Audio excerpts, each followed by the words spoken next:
Hello बच्चों, आज हम डिस्कस करने वाले हैं न्यूटन्स लॉ ऑफ मोशन और जानेंगे फोर्स एक्चुअल में क्या होता है। आइए बहुत धीरे धीरे समझते हैं कि फोर्स क्या है। तो आपने एक क्या ली है यहाँ पर बॉडी, और इस बॉडी को आप या तो पुश कर रहे हैं या तो क्या कर रहे हैं, पुल कर रहे हैं। यानी कि ये क्या कर रहा है, ये एक ऐसा पुश और पुल है जो किसी ऑब्जेक्ट की स्टेट ऑफ रेस्ट और स्टेट ऑफ मोशन को चेंज कर दे रहा है। यानी कि फोर्स क्या है, फोर्स वो पुश और पुल है जो किसी ऑब्जेक्ट की पोजीशन को चेंज करता है। हो सकता है कि ये बॉडी बच्चों रेस्ट में हो, अगर ये बॉडी रेस्ट में होगी तो इसे मोशन में लाएगा, अगर ये मोशन में होगी तो रेस्ट में लाएगा। और एक और काम कर सकते हैं, इसके डायरेक्शन को भी चेंज किया जा सकता है। यानी कि फोर्स क्या कर सकता है, फोर्स बच्चों किसी ऑब्जेक्ट को पोजीशन को चेंज करता है। अगर वो रेस्ट में है तो वो क्या हो जाएगी, मोशन में आ जाएगी। अगर वो मोशन में है तो उसे रेस्ट में लाएगा और उसकी डायरेक्शन को भी चेंज कर सकता है या करने की कोशिश करता है। तो लिखा गया है force is any push or pull which either change the state of rest or uniform motion of the object is known as क्या, फोर्स। फोर्स क्या है, फोर्स वो पुश और पुल है जो किसी ऑब्जेक्ट की पोजीशन को चेंज करता है या चेंज करने की कोशिश करता है, उसको क्या बोलते हैं, फोर्स। आइए फोर्स के आगे बात करते हैं यूनिट्स के बारे में। तो धीरे धीरे डिस्कस करते हैं बच्चों क्या क्या, पहले तो इफेक्ट ऑफ फोर्स, फोर्स क्या क्या कर सकता है। तो अभी जैसा कि मैंने बताया कि बच्चों फोर्स क्या करेगा, किसी ऑब्जेक्ट की पोजीशन को चेंज करेगा। क्या चेंज करेगा, पोजीशन को चेंज करेगा, या फिर क्या चेंज कर सकता है, या उसकी डायरेक्शन को चेंज कर सकता है। और आपने फोर्स लगाया तो फोर्स लगाने से उसकी शेप और साइज भी चेंज हो सकती है। तो बताया गया था इट में चेंज ओनली स्पीड, यानी कि क्या कर सकता है, स्पीड को कम या ज्यादा कर सकता है, यानी कि मोशन को चेंज कर रहा है। तो यानी कि क्या है, इसकी स्पीड इंक्रीज भी हो सकती है और डिक्रीज भी हो सकती है। अब ये इंक्रीज और डिक्रीज कब हो सकती है उसके बारे में डिस्कस करता हूं।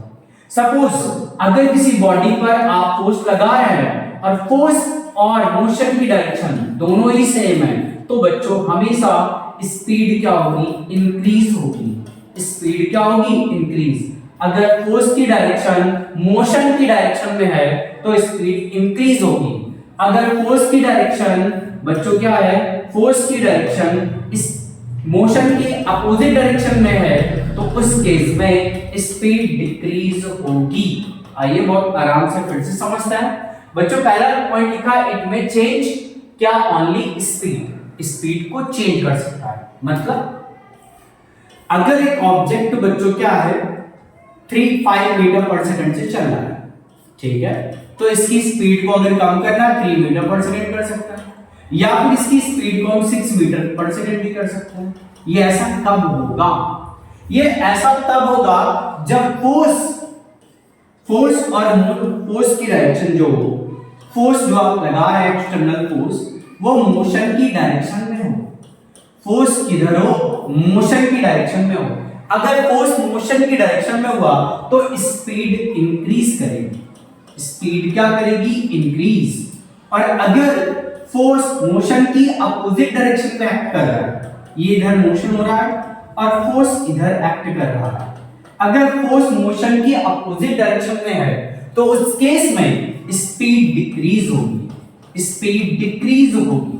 क्या बोला, अगर बच्चों फोर्स मोशन की डायरेक्शन में तो स्पीड इंक्रीज होगी, अगर फोर्स मोशन के अपोजिट डायरेक्शन में तो स्पीड डिक्रीज होगी। दूसरा, इट में change the direction of motion.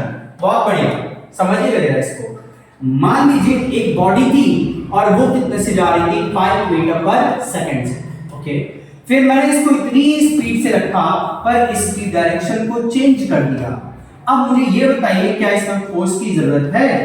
तो जी हाँ, बिल्कुल फोर्स की जरूरत है, क्योंकि बच्चों यहाँ डायरेक्शन चेंज की जा रही है और डायरेक्शन को चेंज करने के लिए कौन रिस्पॉन्सिबल है? आंसर है फोर्स। फोर्स किसी ऑब्जेक्ट की स्पीड को चेंज कर सकता है, यानी कि इंक्रीज और डिक्रीज कर सकता है। इंक्रीज कब करेगा? जब बच्चों फोर्स और मोशन की डायरेक्शन में होगा तो स्पीड इंक्रीज होगी, और अगर फोर्स मोशन के अपोजिट डायरेक्शन में है तो स्पीड डिक्रीज होगी। दूसरा, बच्चों क्या बोल रहे हैं, ये किसी ऑब्जेक्ट की डायरेक्शन को चेंज कर सकता है, मतलब वहां पर भी आपको फोर्स की जरूरत होती है, तो it may change the direction of motion. अगला बच्चों क्या दे रहे हैं, बोथ स्पीड एंड क्या डायरेक्शन दोनों को चेंज कर सकते हैं। इसका मतलब उसकी वेलोसिटी को चेंज किया जा सकता है। किसे चेंज कर सकते हैं, वेलोसिटी को। पहला केस, ऑब्जेक्ट यानी फोर्स किसी ऑब्जेक्ट की स्पीड को चेंज कर सकता है, फोर्स किसी ऑब्जेक्ट की डायरेक्शन को चेंज कर सकता है, फोर्स उसकी स्पीड और डायरेक्शन दोनों को चेंज कर सकता है। अगला उसके शेप और साइज को भी चेंज कर सकता है। तो ये थी फोर्स। क्या था, एक बार जल्दी से रिकैप करिएगा दोस्तों। फोर्स वो पुश और पुल है जो किसी ऑब्जेक्ट की मोशन, स्टेट ऑफ रेस्ट और स्टेट ऑफ मोशन को चेंज करता है या चेंज करने की कोशिश करता है, उसे फोर्स कहते हैं। फोर्स, इफेक्ट ऑफ फोर्स क्या होता है, तो बच्चों 4 टाइप के इफेक्ट है। पहला, स्पीड को चेंज कर देगा, डायरेक्शन को चेंज कर देगा, स्पीड और डायरेक्शन दोनों को चेंज कर सकता है, और शेप और साइज को भी चेंज कर सकता है। आइए नेक्स्ट बात करते हैं। अगला होता है units of measurement of force. बच्चों एब्सोल्यूट यूनिट, बच्चों एब्सोल्यूट यूनिट में अगर हम बात करें, एब्सोल्यूट यूनिट में तो एसआई यूनिट होती है न्यूटन और सीजीएस यूनिट होती है डायन। कन्वर्जन याद होना चाहिए, 1 newton equal to 10 to the power 5 time. अगर कन्वर्जन करना है तो बड़ी आसानी से कर सकते हैं, जरा ध्यान दीजिएगा।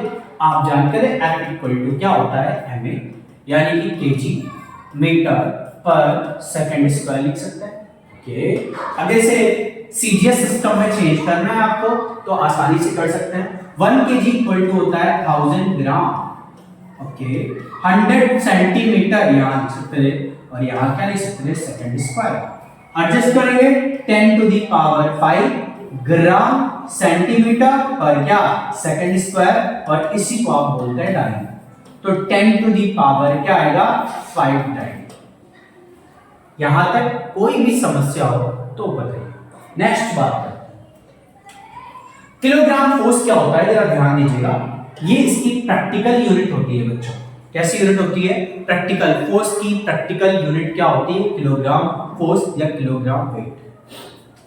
जरा ध्यान दीजिएगा, केजी फोर्स क्या है, तो आप एक ऑब्जेक्ट को अर्थ की सरफेस से ऊपर रखते हैं, तो अर्थ क्या करेगी, इस ऑब्जेक्ट को अपने सेंटर की ओर अट्रैक्ट करेगी, जिस फोर्स से अगर 1 केजी मास की बॉडी को बच्चों अर्थ अपने सेंटर की ओर जिस फोर्स से अट्रैक्ट करती है उसे ही क्या बोलते हैं, किलोग्राम फोर्स। क्या बोला है, दोबारा सुनना। ये अपने पास अर्थ है, और अर्थ आपको पता ही है कि हर एक ऑब्जेक्ट को अपनी सेंटर की ओर अट्रैक्ट करती है, किससे, ग्रेविटेशनल फोर्स से। अब हम बात करें कि अगर इस बॉडी का मास 1 केजी ले, तो बच्चों ये बॉडी 1 केजी की है, और अब अर्थ इस बॉडी को जिस फोर्स से अट्रैक्ट करेगी, जिस फोर्स से अट्रैक्ट करेगी उसे ही क्या बोलते हैं बच्चों, 1 केजी फोर्स। तो क्या लिखा, the force with which earth attract 1 KG body towards its centre is called क्या, किलोग्राम फोर्स। क्या बोला, 1 केजी मास की बॉडी को अर्थ अपने सेंटर की ओर जिस फोर्स से अट्रैक्ट करती है उसे केजी फोर्स कहते हैं।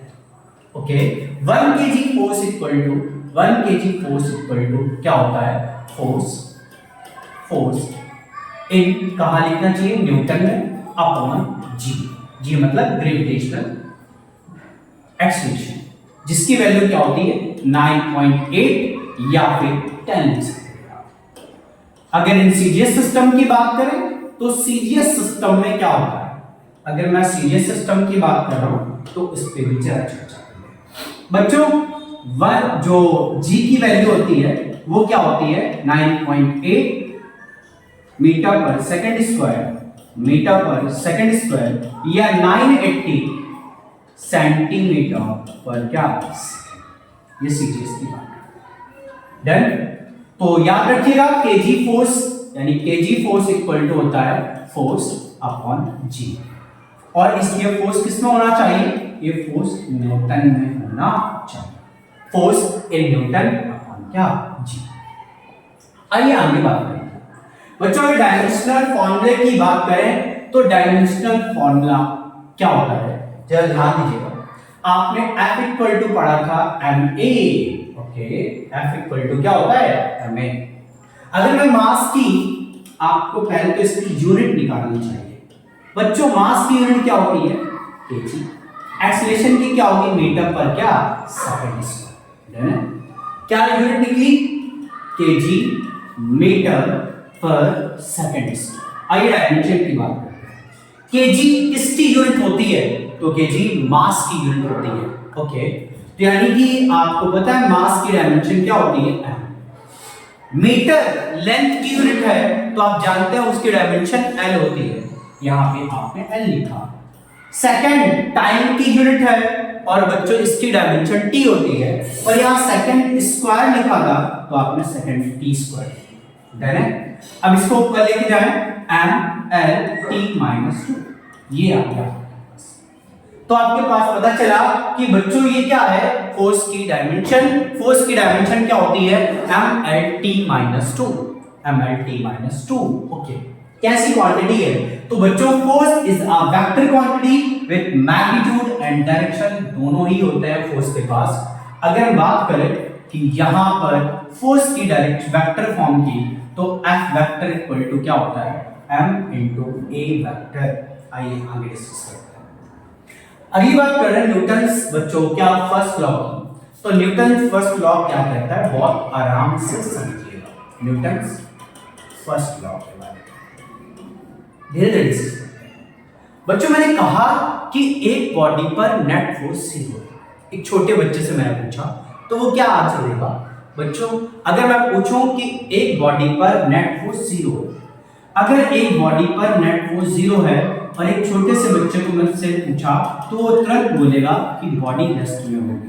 बट अब हमको पूरी बातें जानना है बच्चों। बॉडी रेस्ट में नहीं होगी, रेस्ट के साथ साथ हो सकता है कि वो कांस्टेंट स्पीड से मूव कर रही है, कांस्टेंट स्पीड से क्या कर रही हो मूव। ये दोनों ही केस हो सकते हैं जब फोर्स क्या होगा नेट फोर्स 0।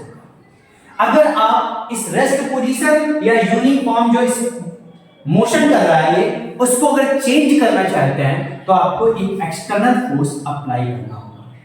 समझ पाए, एक बार दोबारा सुने आप बहुत आराम से। मैं कहूं कि अगर एक बॉडी पर नेट फोर्स 0 है, आपका आंसर क्या होगा, आपका आंसर ये होगा कि बॉडी रेस्ट में होगी। बट नहीं, बॉडी रेस्ट भी हो सकती है और यूनिफॉर्म मोशन में भी हो सकती है, यानी कि कांस्टेंट स्पीड वेलोसिटी से, कांस्टेंट वेलोसिटी से मूव कर सकती है, ओके। कांस्टेंट वेलोसिटी से मूव कर सकती है, ये आपको पता होना चाहिए, ठीक है। तो आइए डिस्कस करते हैं बच्चों कांस्टेंट क्या वेलोसिटी का मतलब, ना तो इसकी डायरेक्शन चेंज हो, डायरेक्शन और मैग्नीट्यूड बोथ दोनों ही चेंज ना हो, मैग्नीट्यूड और डायरेक्शन दोनों ही चेंज ना हो, इस केस में बच्चों नेट फोर्स क्या हो सकता है 0। डन। अब आपको अगर ये चेंज करना है, अगर किसी ऑब्जेक्ट की यूनिफॉर्म मोशन या रेस्ट को चेंज करना है तो उस केस में आपको एक्सटर्नल फोर्स लगाना पड़ता है, ठीक है। अगर क्या बोल रहा हूं मैं, उसकी वेलोसिटी चेंज करनी है या फिर उसके स्टेट ऑफ रेस्ट को चेंज करना है, तो उन दोनों केसेस में फोर्स की जरूरत होती है। तो यही लिखा गया है every body continue in state of rest or uniform motion in a straight line. Straight line word पे ध्यान दीजिएगा, स्ट्रेट लाइन इसलिए बोला गया है क्योंकि आपको पता था स्ट्रेट लाइन का मतलब स्पीड यानी कि वेलोसिटी की डायरेक्शन चेंज नहीं हो रही है। अगर स्पीड अगर रिवर्स हो गया, ऑब्जेक्ट अगर रिवर्स हो गया तो वेलोसिटी चेंज हो जाएगी, इसीलिए ऑब्जेक्ट किधर मूव करना चाहिए स्ट्रेट लाइन पाथ पे, unless compelled by an external force to change in state। अब मैं बोल रहा हूं यहां पर लिख रखा है कि अगर बच्चों नेट फोर्स 0 हो, अगर नेट एक्सटर्नल फोर्स क्या हो 0, तो ऑब्जेक्ट इक्विलिब्रियम में होता है। किसमें होता है, इक्विलिब्रियम में होता है। और अगर इक्विलिब्रियम कितने टाइप के होते हैं, तो इक्विलिब्रियम होते हैं 3 टाइप के, एक होता है स्टेबल, एक अनस्टेबल और एक न्यूट्रल इक्विलिब्रियम। तो आइए धीरे हम बात करते हैं। अभी तो न्यूट्रल के बारे में ज्यादा हमें कुछ सीखना नहीं है, बट जरा समझते हैं। अगर मान लीजिए एक ऑब्जेक्ट रेस्ट में है, अगर एक ऑब्जेक्ट रेस्ट में है तो स्टैटिक इक्विलिब्रियम होगा। स्टैटिक क्या होगा? इक्विलिब्रियम, यानी क्या? क्योंकि नेट फोर्स इस पे क्या है? जीरो। पर एक ऑब्जेक्ट अगर कांस्टेंट इस वेलोसिटी से मूव कर रहा है, किससे मूव कर रहा है? कांस्टेंट वेलोसिटी से। अगर एक ऑब्जेक्ट कांस्टेंट वेलोसिटी से क्या कर रहा है? मूव, तो उस केस में बच्चों कौन सा इक्विलिब्रियम होगा? तो आंसर है कौन सा होगा? अनस्टेबल इक्विलिब्रियम, डायनामिक इक्विलिब्रियम होगा या फिर अनस्टेबल इक्विलिब्रियम होगा। डन है क्या? ठीक। क्या बोल रहा हूं, जरा ध्यान दीजिएगा। अगर किसी ऑब्जेक्ट पे क्या हो रहा है? ऑब्जेक्ट रेस्ट में है। अगर एक ऑब्जेक्ट क्या है? रेस्ट में है। जरा थोड़ा ध्यान दीजिएगा फर्स्ट लॉ के। फर्स्ट लॉ क्या कहता है? जरा ध्यान दीजिए। फर्स्ट लॉ ये कहता है कि अगर कोई बॉडी रेस्ट में है, अगर कोई बॉडी रेस्ट में है या यूनिफॉर्म मोशन कर रही है, तो वो तब तक करती रहेगी जब तक कि इस पर कोई एक्सटर्नल फोर्स एक्ट ना करे। इसका मतलब किसी भी ऑब्जेक्ट की स्टेट को चेंज करने के लिए आपको जरूरत होती है एक्सटर्नल फोर्स की। डन है क्या? तो क्या बोला गया? यहां बोला गया everybody continue if state of rest or uniform motion in a straight line unless compelled by an external force to change in state. Uniform motion करती रहेगी, यानी क्या बोला गया? अगर एक ऑब्जेक्ट रेस्ट में है तो रेस्ट में रहेगा, और अगर वो यूनिफॉर्म मोशन कर रहा है तो वो यूनिफॉर्म मोशन करता रहेगा जब तक कि उस पर कोई एक्सटर्नल फोर्स एक्ट ना करे। अब यहां पर ये सारी बातें तो आप जानते ही हैं। अब मुझे क्या नई चीजें सिखानी है, जरा ध्यान दीजिएगा। अगर किसी बॉडी पर नेट फोर्स जीरो है, अगर किसी बॉडी पर नेट फोर्स जीरो है, तो दो केस बन सकते हैं। या तो बॉडी किस में होगी? रेस्ट में होगी। बॉडी किस में होगी? रेस्ट में होगी। अगर या हो सकता है कि कांस्टेंट वेलोसिटी से मूव कर रही है, कांस्टेंट वेलोसिटी से मूव कर रही है। बच्चों अगर रेस्ट में है, नेट फोर्स का मतलब, नेट फोर्स जीरो होने का मतलब इक्विलिब्रियम। क्या होता है? इक्विलिब्रियम। और इक्विलिब्रियम बच्चों यहां पर दो टाइप के होते हैं, एक स्टैटिक इक्विलिब्रियम और एक डायनामिक इक्विलिब्रियम। अगर ऑब्जेक्ट रेस्ट में है तो ये क्या होगा? Stable equilibrium. क्या होगा? Stable equilibrium. और अगर ऑब्जेक्ट कांस्टेंट वेलोसिटी से मूव कर रहा है तो ये होगा डायनामिक इक्विलिब्रियम। क्या होगा? Dynamic equilibrium. यानी क्या? अब जब बात करते हैं बच्चों, अगर एक्सटर्नल फोर्स जीरो है, इसका मतलब ये है if the external force of an object is zero then it maintain its motion. वो अपने मोशन को क्या करेगा? मेंटेन करके रखेगा, यानी कि ना तो स्पीड को चेंज करेगा और ना ही डिक्रीज करेगा। आइए थोड़ा सा आगे बच्चों, इनर्शिया क्या है? तो इनर्शिया बेसिकली किसी ऑब्जेक्ट, अच्छा एक और खास बात, अगर ऑब्जेक्ट रेस्ट में है तो रेस्ट में ही रहना चाहिए, क्योंकि जब तक उस पर कोई आप एक्सटर्नल फोर्स नहीं लगा रहे हैं। ठीक है? अगर एक ऑब्जेक्ट रेस्ट में था तो आप बोल लेते कि रेस्ट में ही रहेगा जब तक कि उस पर कोई एक्सटर्नल फोर्स एक्ट ना करे। ओके? अगर आपने कहा कि कोई ऑब्जेक्ट मोशन में है तो मोशन में ही रहना पसंद करेगा जब तक कि कोई एक्सटर्नल फोर्स एक्ट ना करे। ये भी पता चल गया। अब बात कर रहे हैं बच्चों, अगर मान लीजिए ऑब्जेक्ट की आपको डायरेक्शन को चेंज करना है तो भी आपको फोर्स की जरूरत पड़ती है। आपने क्या किया? यहां से 5 मीटर पर सेकंड से जा रही थी तो यहां पर भी 5 मीटर पर सेकंड से जाती रहेगी, तो यहां पर डायरेक्शन भी चेंज हो रही है। अगर आपको उसके रेस्ट पोजीशन को चेंज करना है तो खुद नहीं होगी बच्चों, खुद नहीं कर सकती, उस पर आपको एक्सटर्नल फोर्स लगाना पड़ेगा। और अगर एक ऑब्जेक्ट मोशन में लाना चाहे तो भी आपको एक्सटर्नल फोर्स लगाना पड़ेगा स्पीड चेंज करने के लिए। अगर डायरेक्शन चेंज करनी है तो भी आपको एक्सटर्नल फोर्स लगाना पड़ेगा। इस बिहाफ पर बच्चों इनर्शिया 3 टाइप की होती है। अगर रेस्ट में है तो उसे बोलते हैं इनर्शिया ऑफ रेस्ट। क्या बोलते हैं? Inertia of rest. और अगर मोशन में है तो इनर्शिया ऑफ मोशन, यानी कि खुद अपनी मोशन में होने वाले चेंजेस को खुद नहीं वो चेंज कर सकता है, यानी कि उसका वो अपोज करेगा। मोशन में होने वाले चेंजेस का अपोज करेगा। आप अगर स्पीड डिक्रीज कर रहे हो तो डिक्रीज करने नहीं देगा, उसका अपोज करेगा। अगर वो ऑब्जेक्ट रेस्ट में है तो वो रेस्ट में बच्चों नहीं रहेगा, अगर उसमें चेंज करोगे तो वो फिर से अपोज करेगा। उसे बोलते हैं इनर्शिया ऑफ रेस्ट। और इनर्शिया ऑफ मोशन क्या है? ऑब्जेक्ट की मोशन में आपको चेंजमेंट करोगे तो वो करने नहीं देगा, इसे बोलते हैं इनर्शिया ऑफ क्या? मोशन। और अगर डायरेक्शन में चेंज कर रहे हो तो डायरेक्शन में भी चेंज करने नहीं देगा, तो इस बिहाफ पर इसे बोलते हैं इनर्शिया ऑफ क्या? डायरेक्शन। इनर्शिया क्या है? किसी बॉडी की वो टेंडेंसी जिससे वो अपनी स्टेट ऑफ रेस्ट और स्टेट ऑफ मोशन को मेंटेन रखती है, उसे क्या बोलते हैं? इनर्शिया। इनर्शिया क्या है बच्चों? इनर्शिया किसी ऑब्जेक्ट की वो टेंडेंसी है जिससे वो अपनी स्टेट को मेंटेन रखती है। स्टेट को मेंटेन रखने का मतलब अगर वो रेस्ट में है तो रेस्ट में रहेगी, अगर वो मोशन में है तो मोशन में रहना पसंद करेगी, और अगर इसकी डायरेक्शन चेंज हो रही है तो वो अपनी डायरेक्शन चेंज होने का चेंज पसंद करेगी। बट अगर इसमें कोई चेंजमेंट आप करते हो, अगर रेस्ट में है तो उसे मोशन में लाने के लिए आप फोर्स लगाओगे तो उसका अपोज करेगी। तो इस बिहाफ पर आपने पढ़ा इनर्शिया 3 टाइप के होते हैं, पर हम इनर्शिया को मेजर कैसे करते हैं? तो आंसर है बच्चों, जितना ज्यादा मास होगा उसकी इनर्शिया उतनी ही ज्यादा होगी, यानी कि inertia is directly proportional to क्या? मास। अगर आप मास किसी ऑब्जेक्ट का इंक्रीज करते हैं तो इनर्शिया भी इंक्रीज होगा। आइए नेक्स्ट बात करते हैं। तो inertia of direction, inertia of motion, inertia of, इन सब की बात कर ली। अब बात करते हैं इंपल्स, लीनियर मोमेंटम की। बच्चों लीनियर मोमेंटम क्या होता है जरा ध्यान दीजिएगा। लीनियर मोमेंटम बेसिकली जनरल सा फॉर्मूला P = m × v, यानी कि क्या बोला गया?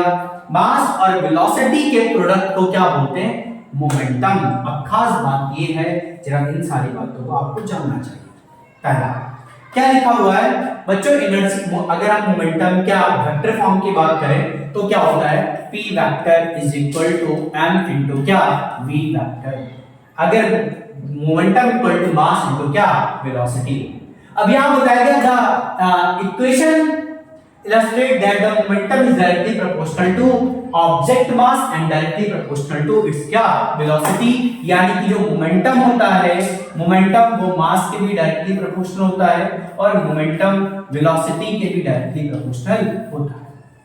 अब बच्चों इसकी डायरेक्शन क्या होती है? तो आंसर है मोमेंटम की डायरेक्शन इंस्टेंटेनियस वेलोसिटी की डायरेक्शन में होती है।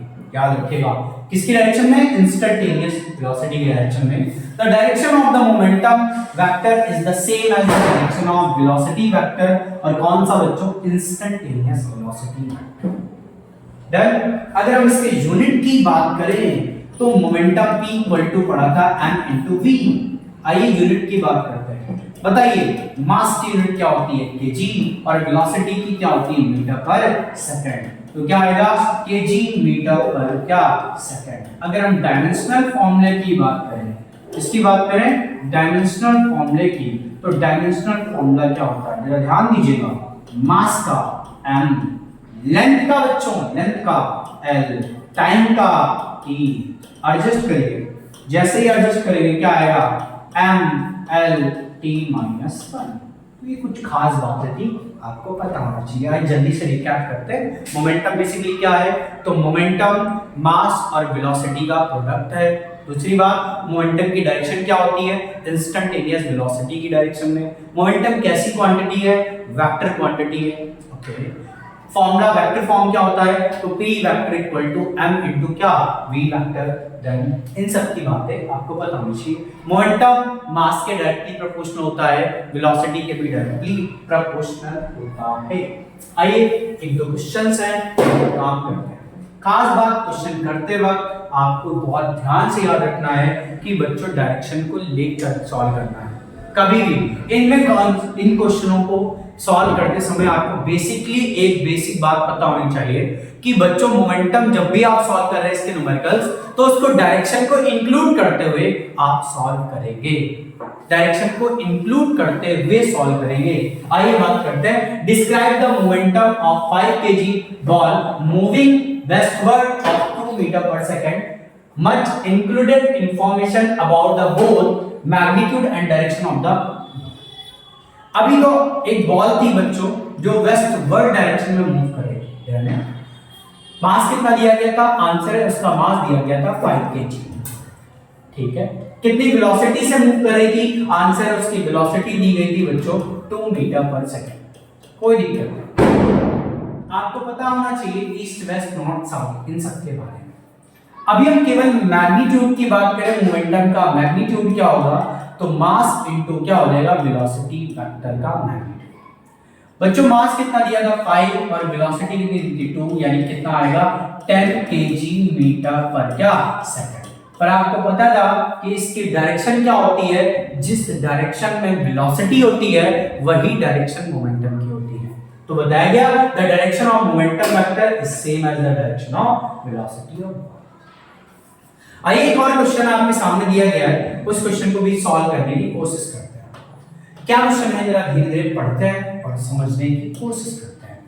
अब ब्लॉक हैविंग मास 2 kg, एक ब्लॉक है जिसका मास कितना है बच्चों, तो m इक्वल टू आपको दिया गया है, m इक्वल टू मास, आपको मास दिया गया है m इक्वल टू 2 kg, और जबकि वेलोसिटी आपको दे रखी है क्या 2i कैप प्लस का 3j कैप प्लस का k कैप मीटर पर सेकंड।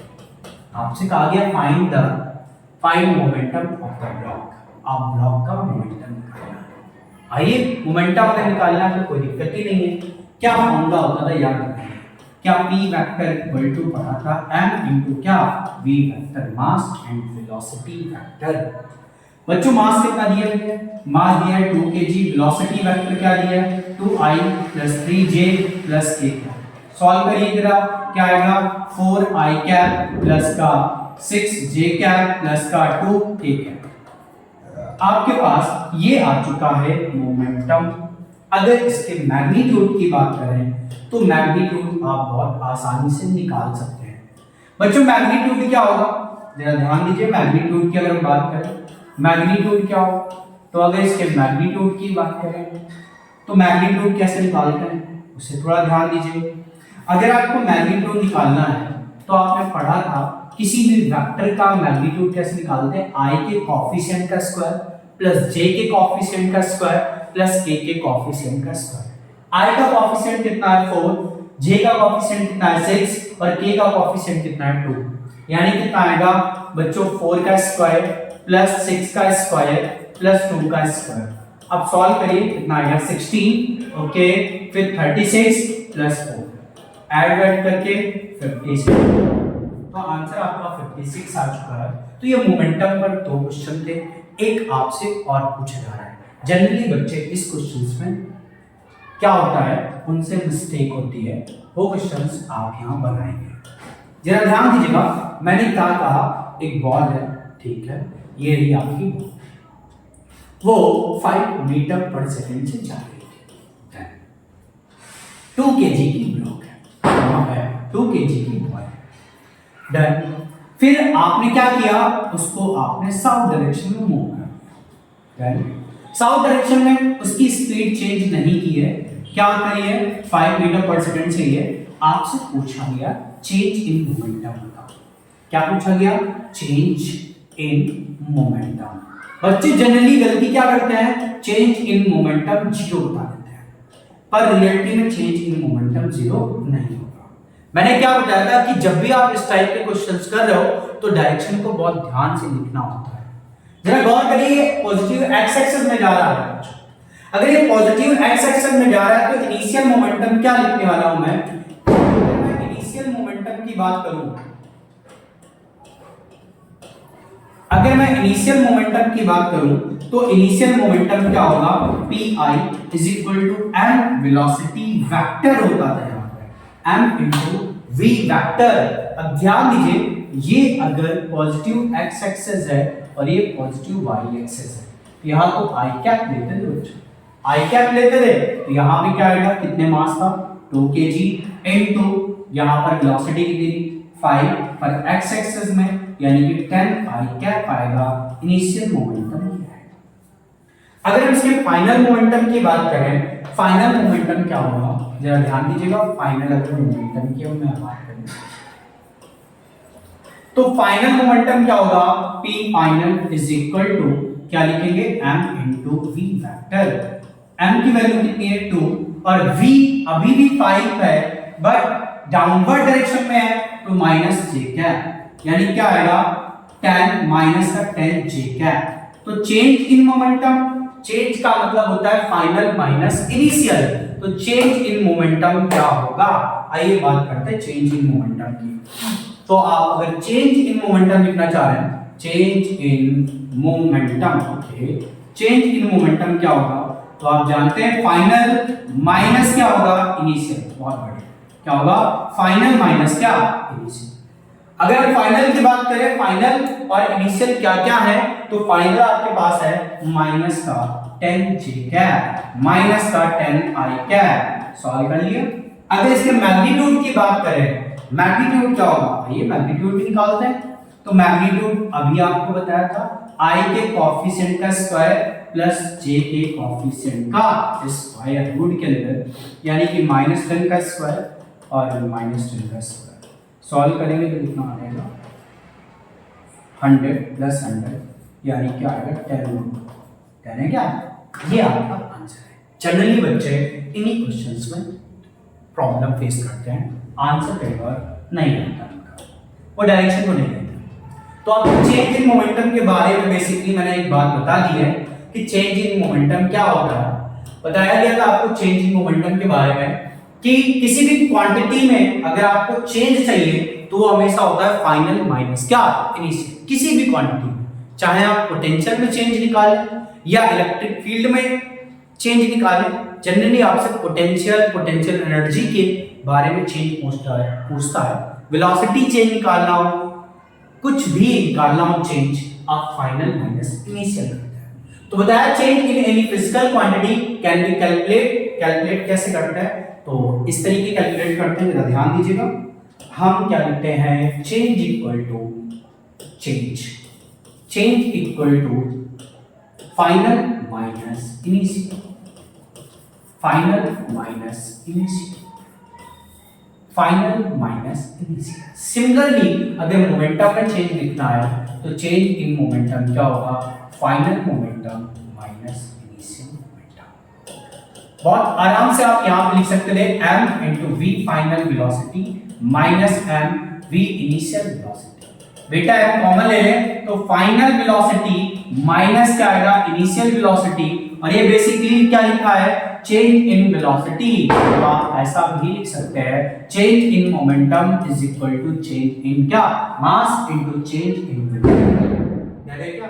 आइए थोड़ा सा आगे बात करते हैं बच्चों एक क्वेश्चन, इससे आपके 3 टाइप के क्वेश्चंस फ्रेम होते हैं। आइए मैं तीनों टाइप के क्वेश्चंस को आपको पहले कॉन्सेप्ट बताता हूं, फिर आप इस टाइप के क्वेश्चंस बहुत आसानी से डील कर लेंगे। आइए इन क्वेश्चनों को पहले मैं आपको धीरे धीरे बताता हूं, फिर आप करेंगे। पहला केस क्या मिला है, पहला case number first.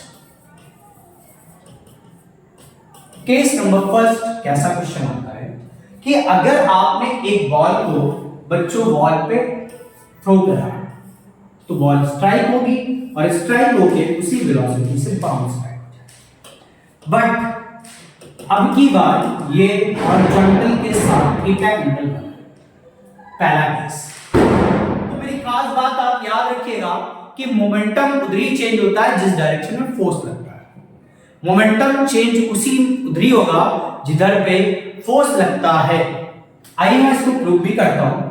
Momentum change उसी डायरेक्शन में होगा जिस डायरेक्शन में क्या लगेगा फोर्स। थोड़ा सा ध्यान दीजिएगा बेटा, ये इधर किस वेलोसिटी से जा रही है, v वेलोसिटी से जा रही है इधर, और ये बॉल v वेलोसिटी से इधर गिरा है। यहां तक कोई दिक्कत हो तो पूछिए। अब मैंने इसके कंपोनेंट किए वेलोसिटी के, ये v वेलोसिटी से ये एंगल थीटा हो जाएगा, तो ये क्या आएगा v cos थीटा, और इधर ये कंपोनेंट क्या आएगा v sin थीटा। इसका मतलब अगर आपको क्या करना है इनिशियल मोमेंटम निकालना है, इनिशियल क्या मोमेंटम, तो इनिशियल मोमेंटम बच्चों 2 डायरेक्शन में निकलेगा, एक x में और एक क्या y में। तो इनिशियल मोमेंटम आप कैसे लिख पा रहे होंगे, initial momentum is equal to, यानी कि P I vector is equal to, एक तो एक्स एक्सिस वाला तो मास इनटू वेलोसिटी, पर पॉजिटिव एक्स एक्सिस में तो आई कैप लिखेंगे, तो v cos थीटा आई कैप आएगा।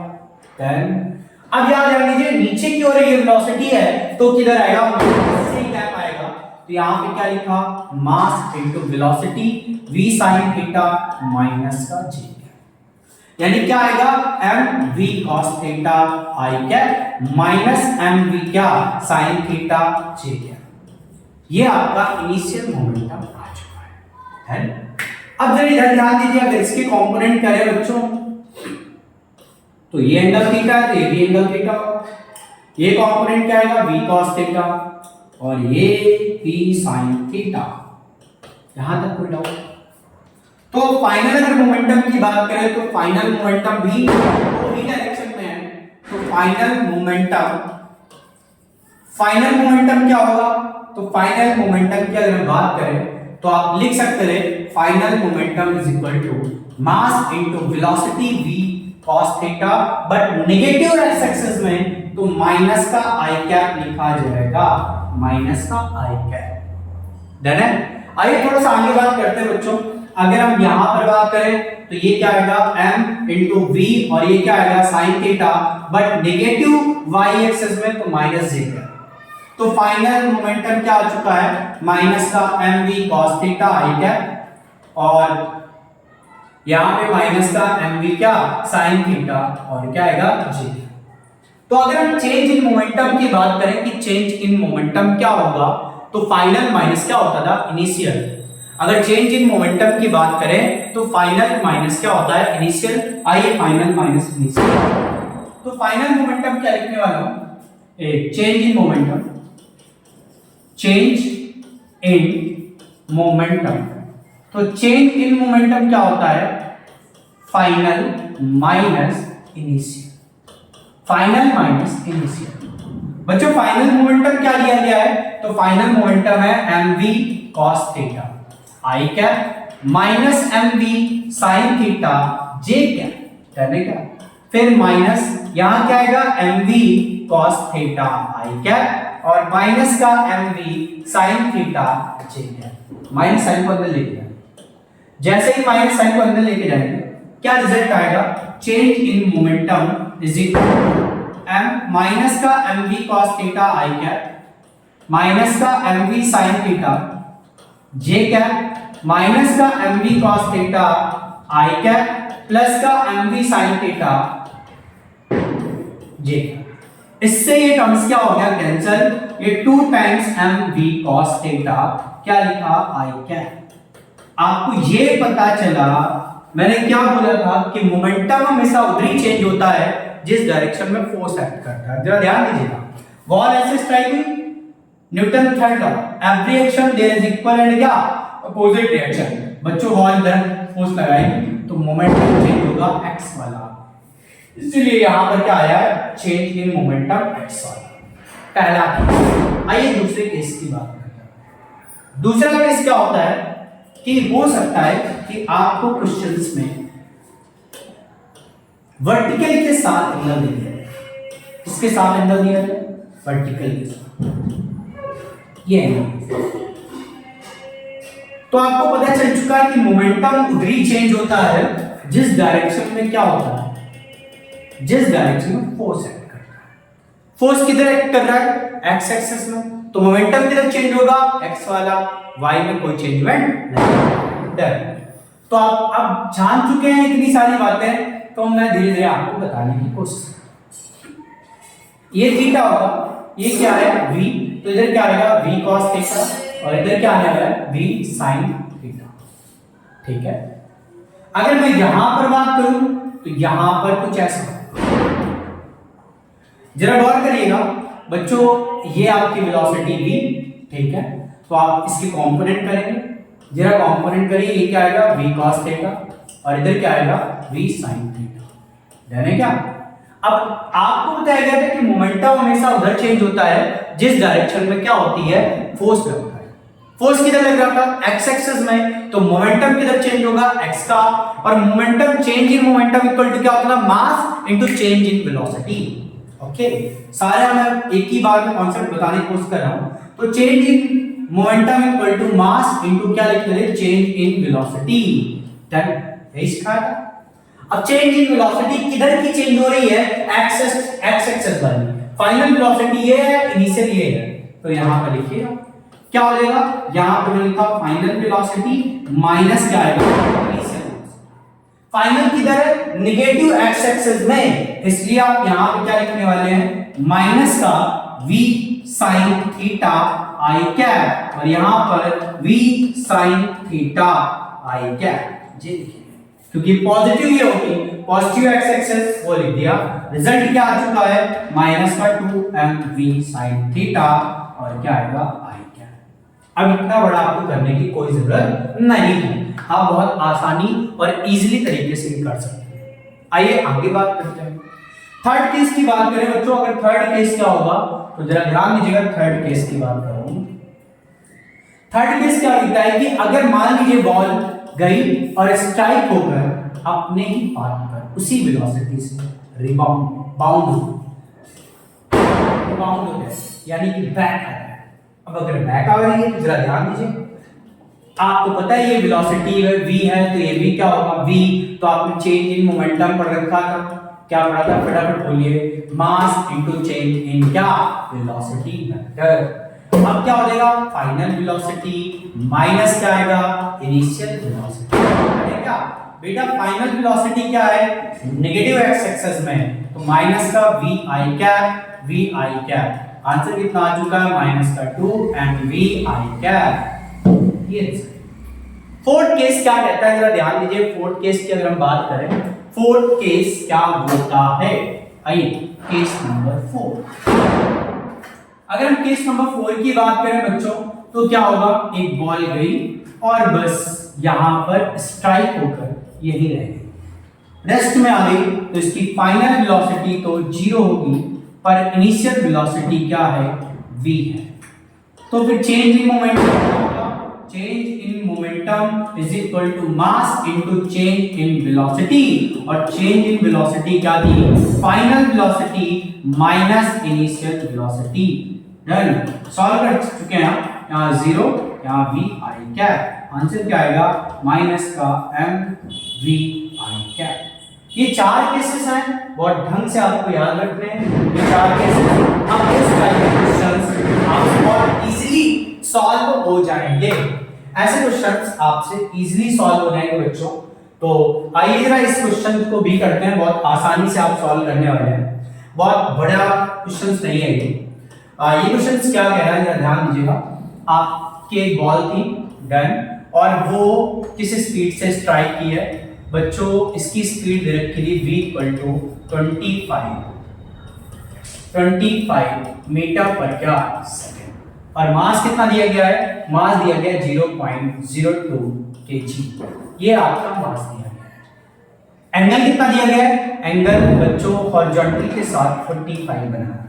तो केस याद करिए कौन सा केस है, आइए धीरे धीरे से दिखाते हैं, यही केस है, और अगर ये केस है तो आप इसमें बहुत आसानी से सॉल्व करने वाले थे। क्या क्या गिवन था बच्चों, मास गिवन था, मास कितना गिवन था 0.02, और वेलोसिटी कितनी गिवन थी 25, और थीटा की वैल्यू क्या थी 45।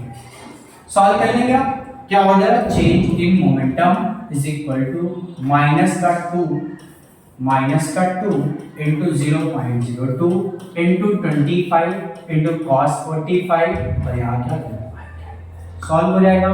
आई होप आप इसको सॉल्व करने वाले हैं, तो केवल आंसर क्या आएगा 1/√2 आई कैप। यहाँ तक कोई भी समस्या हो तो पूछिए, आराम से आप देख लीजिए, कोई दिक्कत हो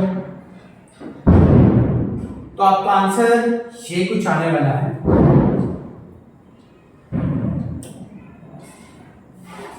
कैलकुलेशन में थोड़ी सी मिस्टेक मैंने कर दी है, आई थिंक मास कुछ तो यही रहा है, ये रहा, ये कैंसिल हो जाएगा,